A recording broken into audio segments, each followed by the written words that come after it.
یقیناً میرے گیت اس دکھ درد کا مداوا نہیں کر سکتے۔ کوئی اور وقت ہوتا تو وہ سنگترے والے کو آواز دیتا، بنگال مر رہا ہو اور وہ گاڑی میں بیٹھا مزے سے سنگترے کھائے، اسے کسی بھی صورت منظور نہ تھا۔ آج ریفریشمنٹ روم میں سانیال اور بوس پورا کیک ختم کر گئے تھے، لیکن اس نے تو ایک کپ چائے تک قبول نہ کیا تھا۔ اب پلیٹ فارم سے آتی ہوئی خوانچہ والوں کی صدائیں اس کے دماغ پر بری طرح ہتھوڑے چلا رہی تھیں۔ سکھ سپاہی اپنی پگڑی پر ہاتھ پھیرتا ہوا آس پاس کے لوگوں کا خیال اپنی طرف کھینچنے کی کوشش کر رہا تھا۔ وہ کہہ اٹھا، ہم لوگوں کو سب سے زیادہ 2 پھول والے تنگ کرتے ہیں۔ سانیال اور بوس چونک کر بولے، اجی یہ 2 پھول والے کیا بلا ہیں؟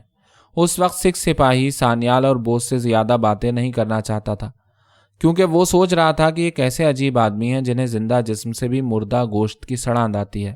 ہمیں تو کبھی مہینے مہینے کے مرے ہوئے جسموں سے بھی ایسی بدبو نہیں آتی، لیکن یہ دیکھ کر کہ آخر وہ اس کی بات میں دلچسپی دکھا رہے ہیں، وہ کہہ اٹھا، یہ لوگ جو BA MA پاس کر کے اپنے کوٹ پر 2 پھول لگا لیتے ہیں اور فوج میں بھرتی ہو کر لیفٹنٹ بن جاتے ہیں، لیکن وہ بندوق اٹھانا بھی نہیں جانتے، وہ صرف قلم اور حکم چلانا جانتے ہیں۔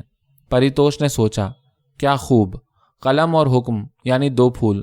اسے خیال آیا کہ اس سپاہی سے پوچھے آسامیوں کو اس نے کیسا پایا اور کیا آسام میں بھی کسی شاعر سے اس کی ملاقات ہوئی تھی، لیکن یہ سوچ کر کہ 2 پھول والوں نے اسے کب یہ اجازت دی ہوگی کہ وہ محاذ کے کام سے فرصت کی گھڑیوں میں آسامیوں سے میل جول بڑھائے، وہ چپ بیٹھا رہا۔ بیمار کے چہرے پر مکھیاں بدستور بھنبھنا رہی تھیں، جنہیں وہ کمزور ہاتھوں سے اڑانے کی ناکام کوشش کیے جاتا تھا۔ اس کا ساتھی جانے کس سوچ میں گمسم بیٹھا اونگ رہا تھا۔ پریتوش نے سوچا کہ سانیال اور بوس بھی تو 2 پھول والے ہیں، اور BA MA پاس کرنے کے سبب تو میں بھی 2 پھول والا کہلا سکتا ہوں، لیکن میرا تو محض قلم چلتا ہے۔ ان کے حکم نے میرے قلم کو خرید لیا ہے، میرے گیت اب ان کی جائیداد ہیں۔ چاہے میں پنجرے میں نئے پھنسے ہوئے پنچھی کی طرح لاکھ پھڑپھڑاؤں، اس سے اب کیا حاصل؟ بیمار نے پھر ہاتھ پاؤں ہلائے، مکھیاں بدستور بھنبھنا رہی تھیں۔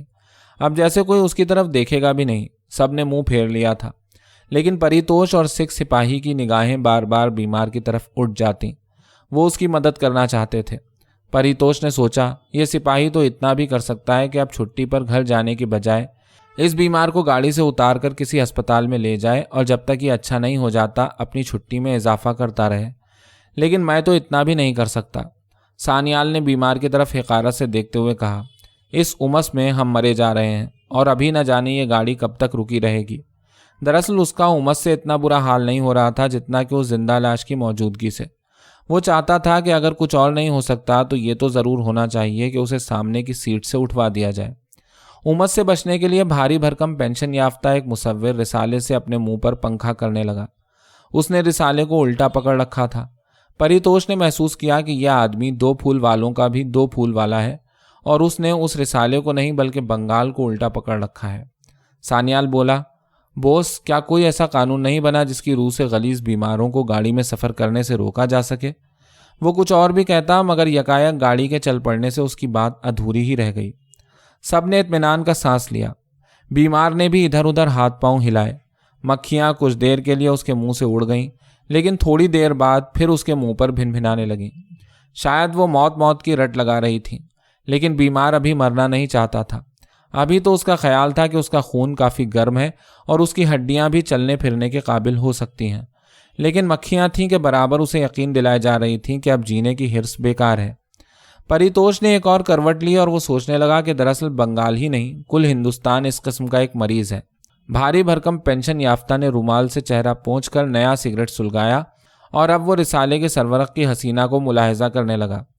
فوجی سپاہی جنگ کی باتیں بھلا کر گھر کی باتیں لے بیٹھے تھے۔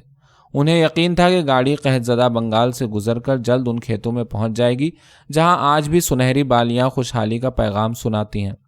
بیمار کا ساتھی اسی طرح سر گھٹنوں میں دبائے بیٹھا اونگھے جا رہا تھا۔ شاید وہ مکھیوں سے خوف کھاتا تھا اور سوچ رہا تھا کہ یہی ایک روز میرے منہ پر بھی بھنبھنائیں گی۔ سکھ سپاہی نے اس کا کندھا جھنجھوڑ کر کہا، کہاں جاؤ گے تم لوگ؟ اس نے جیسے خواب سے چونک کر سپاہی کی طرف دیکھا اور جب سپاہی نے ایک بار پھر اپنا سوال دہرایا تو وہ کہہ اٹھا، رنگ پور۔ رنگ پور تو اب نزدیک ہی ہوگا۔ لیکن اس کے بعد اس نے کچھ اس طرح سپاہی کی طرف دیکھا جیسے کہہ رہا ہو، تمہیں ہماری کیا فکر پڑی ہے، تم آرام سے بیٹھے رہو۔ پریتوش اپنے خیالات میں مگن سوچ رہا تھا کہ یہ دیس کتنا وسیع ہے، لیکن یہ غلام کیوں ہے؟ یہ غلام ہے، اسی لیے آج یہ قحط کا شکار ہو رہا ہے۔ ہر طرف چور بازار گرم ہے، ہر طرف کمینے رذیل نفع بازوں کی چاندی ہے۔ اس نے سارے ڈبے کا جائزہ لیا۔ اس وقت سکھ سپاہی بھی مزے سے کچھ چبا رہا تھا۔ پھر اس نے سوچا کہ شاید اب یہ سپاہی اس لیے گھر جا رہا ہے کہ اس کی بیوی نے بیٹا جنا ہے۔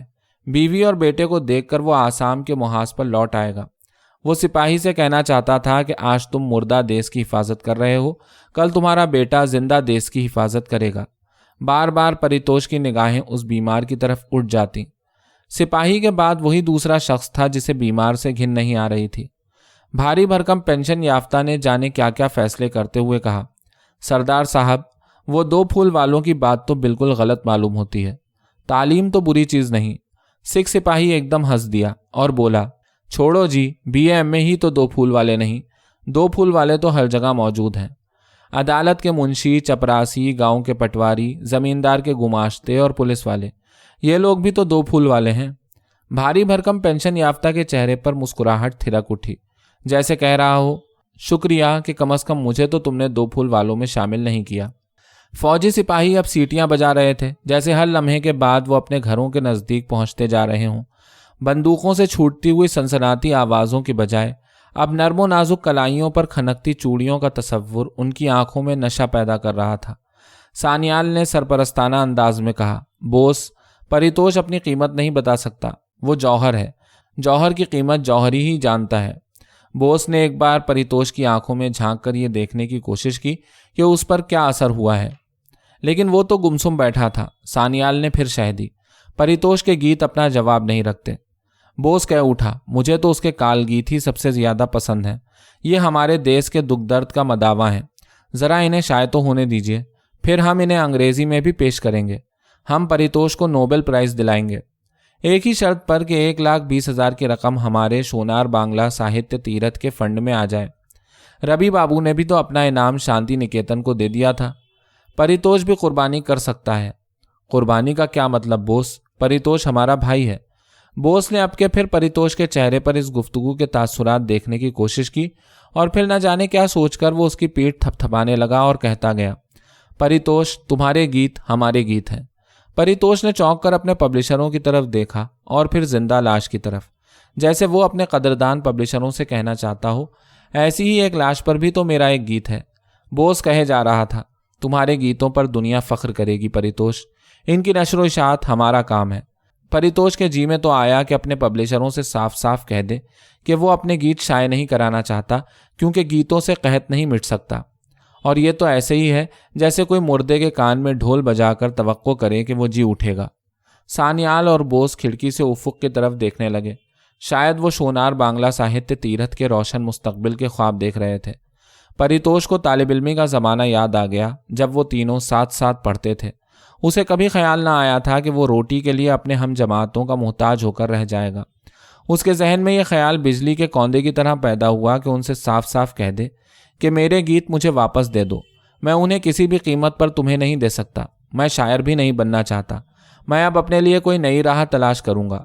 لیکن پھر اس کے ذہن میں ملک کے سب سے بڑے شاعر کے الفاظ گونج اٹھے، پریتوش کے گیت ہمیشہ زندہ رہیں گے۔ وہ چڑ گیا، وہ کچھ فیصلہ نہ کر سکا۔ بیمار کے چہرے پر مکھیاں جیسے جم گئی ہوں۔ معلوم ہوتا تھا یہ مکھیاں نہیں، چیچک کے داغ ہیں۔ سب سے پہلے انہی نے بیمار کی موت کو آتے دیکھ لیا تھا۔ زندہ لاش مردہ لاش میں تبدیل ہو رہی تھی۔ اس کے ساتھی نے اس کے سر کو اپنے زانوں پر رکھتے ہوئے چلا کر کہا، دادا دادا۔ زندہ لاش نے دم توڑ دیا۔ لوگ گھبرا گئے۔ چند نوجوانوں کو تو اس قدر غصہ آیا کہ لاش کو چلتی گاڑی سے نیچے پھینک دیں، لیکن وہ لاش کو چھونا بھی تو نہ چاہتے تھے۔ لاش کے ساتھی نے روتے روتے اپنی جیب سے ایک ٹکٹ نکال کر مرحوم دادا کی جیب میں ڈال دیا۔ وہ رو رو کر کہہ رہا تھا، میرے پاس کچھ نہیں، مجھے بچا لو، پرماتما کے لیے دادا کو اگلے اسٹیشن پر ہی اتروا دو۔ سکھ سپاہی حیران ہو کر بولا، تو رنگپور کون جائے گا؟ لاش کا منہ کھلا ہوا تھا، جیسے وہ مکروہ مریض مر کر بھی یہ کہنا چاہتا ہو، میں زندہ ہوں، میں زندہ رہوں گا۔ پریتوش سوچنے لگا کہ یہ ملک کبھی نہیں مر سکتا، اس کی چھپی ہوئی قوتیں کبھی ختم نہیں ہوں گی۔ میرے گیت انہی قوتوں کے مرہون منت ہیں۔ لاش کا ساتھی رو رو کر کہہ رہا تھا، مجھے بچا لو، مجھے پولیس پکڑ لے گی، پولیس مجھے پیٹے گی، میں مر جاؤں گا، وہ میرا خون پی لیں گے۔ پریتوش نے اس کے زرد چہرے کو ملاحظہ کرتے ہوئے سوچا کہ اس ستم رسیدہ شخص کے جسم میں اب اور کتنا خون باقی ہوگا۔ سانیال بوس کی طرف دیکھتے ہوئے بولا، میرے گیت تو جب شائع ہونے ہوں گے ہو ہی جائیں گے، آؤ اس آدمی کی مدد کریں۔ لیکن سوائے سکھ سپاہی کے کسی نے اس کی ہاں میں ہاں نہ ملائی۔ دونوں نے لاش کے ساتھی کو سمجھایا کہ وہ اگلے اسٹیشن پر گاڑی رکتے ہی کسی دوسرے ڈبے میں چلا جائے، اور وہ سامنے سے یوں احسان مندانہ نگاہوں سے دیکھنے لگا جیسے کہہ رہا ہو، مجھے اس مدد کی بہت پہلے سے امید تھی۔ جو ہی گاڑی اگلے اسٹیشن پر رکی وہ لپک کر نیچے اتر گیا اور نہ جانے کہاں غائب ہو گیا۔ پھر بھاری بھرکم پینشن یافتہ ایک تھانے دار کو بلا لایا۔ لاش کے متعلق تفتیش کرنے کی غرض سے گاڑی تھوڑی دیر کے لیے اور رک گئی۔ سپاہیوں کو آوازیں دی جا رہی تھیں۔ بڑی مشکل سے 2 سپاہی موقع پر نمودار ہوئے۔ سپاہی بھنگیوں کو آوازیں دینے لگے، لیکن وہ نہ جانے کہاں غائب ہو گئے تھے۔ سکھ سپاہی پریتوش کے کان کے پاس منہ لے جا کر بولا، یہ سب 2 پھول والے ہیں۔ پریتوش نے سکھ سپاہی کی بات سنی انسنی کرتے ہوئے سانیال سے کہا، آؤ ہم لاش کو کندھا دیں۔ ہم لاش کو کندھا دیں؟ سانیال نے ناک سکوڑتے ہوئے کہا، یہ کام تو قلی بہت آسانی سے کر سکتے ہیں۔ قلی؟ بوس نے چڑھ کر کہا، لیکن پیسے کون دے گا؟ بھاری بھرکم پینشن یافتہ نے کہا، یہ لوگ مرتے وقت اتنا پیسہ بھی تو نہیں چھوڑ جاتے کہ قلی کے دام چکائے جا سکیں۔ لاش جیسے ہنس رہی تھی اور اس کے خاموش قہقہے اس فضا میں عجیب پھپتیاں کس رہے تھے، جیسے وہ مکروہ مریض کہہ رہا ہو، میں چاہوں تو خود بھی اٹھ کر پلیٹ فارم پر لیٹ سکتا ہوں، مجھ میں ابھی اتنی طاقت باقی ہے۔ سکھ سپاہی کہہ اٹھا، محاذ پر میں نے سینکڑوں لاشیں اٹھائی ہیں، یہ بھی اپنے بھائی کی لاش ہے، اور یہ کچھ وزنی بھی تو نہ ہوگی۔ پریتوش اپنی جگہ سے اٹھ کر کھڑا ہو گیا اور انہوں نے لاش اٹھا لی۔ وہ لاش کو پلیٹ فارم پر رکھ کر اس کے سرہانے اور پائنتی کھڑے ہو گئے۔ لوگ جمع ہو رہے تھے، طرح طرح کی چیمگوئیاں ہونے لگیں۔ تھانے دار، اسٹیشن ماسٹر اور گارڈ لوگوں کو لاش سے پرے رہنے کی تلقین کر رہے تھے۔ سپاہی بھنگیوں کو لے کر ابھی تک نہیں پہنچے تھے۔ پریتوش اور سکھ سپاہی کی طرف لوگ یوں گھور رہے تھے جیسے وہی دراصل اس انسان کی موت کے لیے جواب دہ ہوں۔ طرح طرح کی آوازوں کو چیرتی ہوئی گارڈ کی وسل ایک احتجاجی چیخ کی طرح گونج رہی تھی۔ اس وقت بجلی کے کوندے کی طرح گھر والوں کے چہرے سکھ سپاہی کی آنکھوں میں پھر گئے اور وہ لپک کر گاڑی میں جا بیٹھا۔ پریتوش لاش کے سرانے کھڑا تھا۔ بھیانک سائے دیے کی لو کو نگل چکے تھے۔ موت نے لوری گا دی تھی۔ شاید وہ سوچ رہا تھا کہ یہ دیا تو دوبارہ روشن کیا جا سکتا ہے اور موت کی لوری کو جھٹلانا بھی کٹھن نہیں۔ سانیال نے کھڑکی سے منہ نکالا اور چلا کر کہا، یہ تو محض ایک لاش ہے پریتوش، ہمارا دیش تو ایسی لاکھوں لاشوں سے پٹا پڑا ہے۔ بوس جو اس وقت گاڑی سے اترنے کے انداز میں کھڑا تھا، اپنے ہاتھ میں کال گیت کا مسودہ سنبھالتے ہوئے رقت سے لبریز لہجے میں بولا، تمہارے گیتوں سے ان لاشوں کا مداوع ہو جائے گا پریتوش، تم کیوں نہیں جاتے؟ گارڈ نے آخری وسل دی اور گاڑی چل پڑی۔ سانیال اور بوس بدستور پریتوش کو پکار رہے تھے۔ یکبارگی پریتوش کے قدم گاڑی کی جانب اٹھے، جیسے وہ بھاگ کر سانیال کے ہاتھوں سے کالگیت کا مسودہ چھین لینا چاہتا ہو، لیکن 2 قدم چل کر ہی وہ رک گیا۔